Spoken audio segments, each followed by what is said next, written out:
Halo saudara, dari Arlington, Virginia, saya Helmi Yohanes dan tim VOA kembali hadir dengan serangkaian berita Amerika Serikat dalam segmen Sapa Dunia.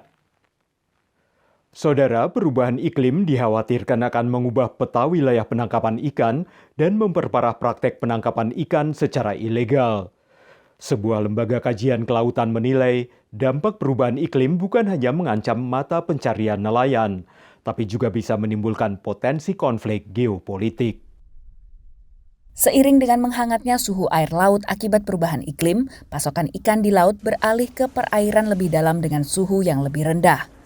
Peneliti dari Royal United Services Institute memprediksi perubahan iklim akan memperparah praktik penangkapan ikan secara ilegal, tak dilaporkan dan tak diregulasi atau IUU fishing. Chasing those fish stocks as they move.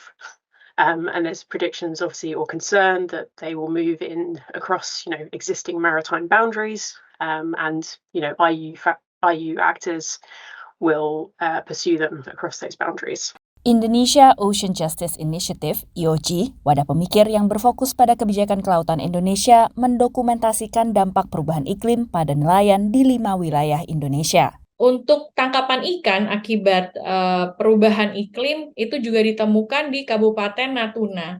Memang dalam 5 tahun terakhir ini perubahan cuaca yang sangat signifikan membuat banyak ikan-ikan yang tadinya habitatnya di perairan yang dekat pantai, mereka bermigrasi atau pindah ke daerah yang lebih jauh. Zona eksklusif ekonomi Indonesia di perairan Kepulauan Natuna bersinggungan dengan klaim 9 garis putus yang digunakan Tiongkok menandai perairan yang dianggap wilayahnya di Laut Cina Selatan. Indonesia harus meningkatkan penjagaan atau keamanan lautnya di Indonesia.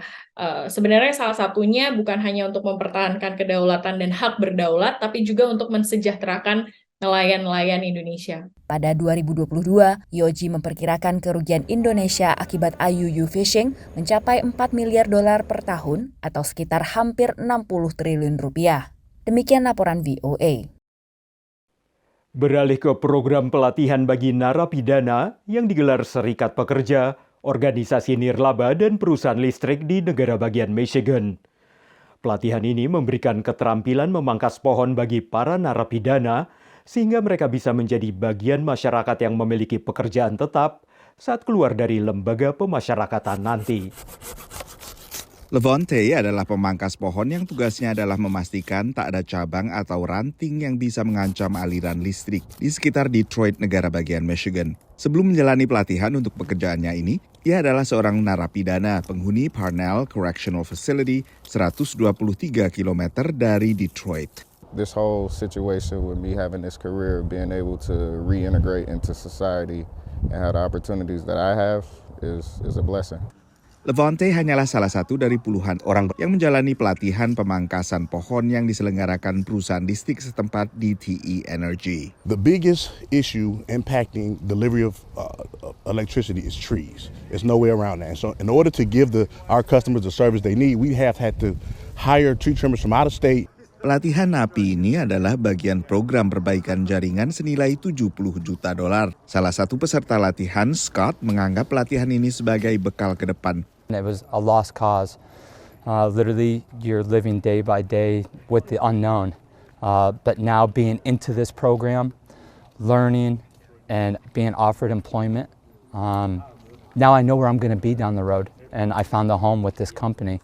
Jeffrey, salah satu instruktur dalam pelatihan ini, dulu juga seorang napi. You have guys that are so grateful for an opportunity and that are hungry to get out here and work and contribute to the well-being of their families and their communities and basically redeem themselves. Gaji pekerja pemula relatif rendah, tapi begitu telah melalui masa percobaan, gaji bisa meningkat 2 kali lipat.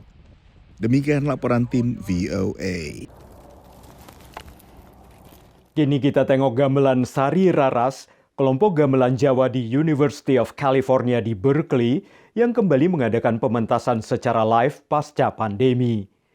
Yang istimewa dari pementasan kali ini adalah hadirnya musisi tamu dan dalang dari Indonesia yang bersama anggota gamelan menampilkan pentas wayang kulit berjudul Perjalanan Cinta Ramadan Sinta. Hari masih sore, namun gedung Hertz Hall di University of California, Berkeley atau UC Berkeley sudah dipenuhi penonton yang ingin menyaksikan pertunjukan wayang kulit. Pementasan diiringi kelompok gamelan Sari Raras yang berbasis di universitas ini dan telah berdiri selama 45 tahun. Berbeda dengan di Indonesia, pertunjukan wayang kulit yang biasanya dapat mencapai 8 jam, sore ini dipadatkan menjadi 1,5 jam. Ini kontemporer gaya perguruan tinggi, gaya institusi Solo. Jadi wah jauh sekali. Itu 1,5 jam musikalnya terus, ceritanya terus, kita tidak berhenti. Luar biasa. Menghadirkan 4 musisi tamu dan dalang dari Indonesia, pementasan yang kembali dilakukan secara live pasca pandemi memberi pengalaman berbeda bagi anggota gamelan yang seluruhnya adalah warga Amerika. Kemampuan dalang Ki Gunarto Gunotaligendro mampu membuat penonton larut mengikuti kisah perjalanan cinta Rama dan Sinta. I invite people to watch from the shadow side, but also to come on the stage to see how the puppeteer is working, how the dalang is working with the puppets, and so they can see the musicians.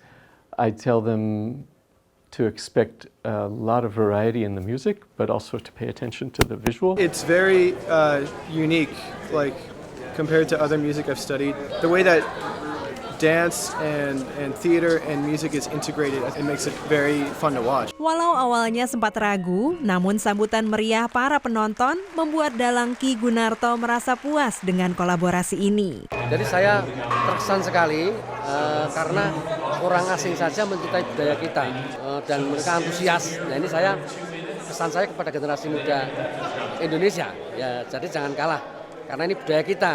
Dari Berkeley, California, VOA. Saudara, kami akan kembali dengan Sapa Dunia Senin depan. Terima kasih atas perhatian Anda. Dari Arlington, Virginia, saya Helmi Yohanes dan tim VOA.